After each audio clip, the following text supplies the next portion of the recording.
ప్రతిపక్ష సభ్యులకి ప్రభుత్వ పక్షాన అప్పీల్ చేస్తున్నాం అధ్యక్ష. నిన్న కూడా సమయం అంతా వృధా చేశారు. ఇంత క్లారిటీగా అధ్యక్ష ప్రభుత్వం ఇంత క్లారిటీగా నిన్నే ముఖ్యమంత్రి గారు శాసనసభలో ప్రకటించారు. ఈరోజు మేము కూడా మళ్ళీ ప్రభుత్వ పక్షాన్ని తెలియజేస్తున్నాం అధ్యక్ష. క్వశ్చన్ అవర్ జరిపించండి. తర్వాత అంబేద్కర్ గారి యొక్క 125వ జయంతి గురించి కూడా చర్చిద్దాం. దాని తర్వాత ముఖ్యమంత్రి గారు ఈ కాల్ మనీ మీద ఒక స్టేట్మెంట్ కూడా ఇస్తారు అధ్యక్ష.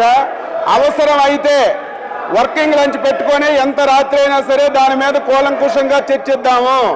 మీ దగ్గర ఏ ఆధారాలు ఉన్నా సరే అవి ఇమ్మని చెప్పి నిన్నటి నుంచి చెప్తున్నా సరే కావాలని చెప్పి సభా సమయాన్ని వృధా చేస్తున్నారు అధ్యక్ష. వీరికి అసలు కాల్ మనీ మీద కానీ ఏ అంశం మీద కానీ ఈరోజు జగన్మోహన్ రెడ్డికి వారి పార్టీకి మాట్లాడే నైతిక హక్కు లేదు అధ్యక్ష. నేను జగన్మోహన్ రెడ్డి వారి పార్టీకి ఒకటి అడుగుతున్నాను అధ్యక్ష.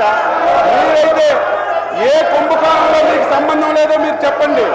అన్ని కుంభకోణాల్లో మీకు సంబంధం ఉన్నటువంటి వ్యక్తులు ఈరోజు మీరు శాసనసభకు వచ్చి ఈ రకంగా మాట్లాడడం మంచి విధానం కాదు.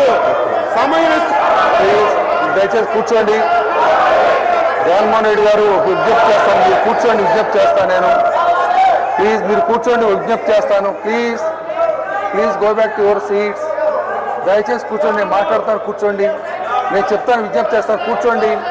Please go back to your seats. దయచేసి కూర్చోండి. ఓకే, నేను చెప్తాను. ప్లీజ్ నిన్నటి రోజున బిజినెస్ అడ్వైజరీ కమిటీలో మీ సభ్యులు శ్రీకాంత్ రెడ్డి గారు ముఖ్యమంత్రి గారు చెప్పారు నేను ప్రకటన చేస్తానంటే ఓకే అని చెప్పొచ్చారు. వారు ప్రకటన చేయడానికి వీలేదంటారు. ఎట్లా అండి, మీరు చేస్తారు ఇవ్వండి.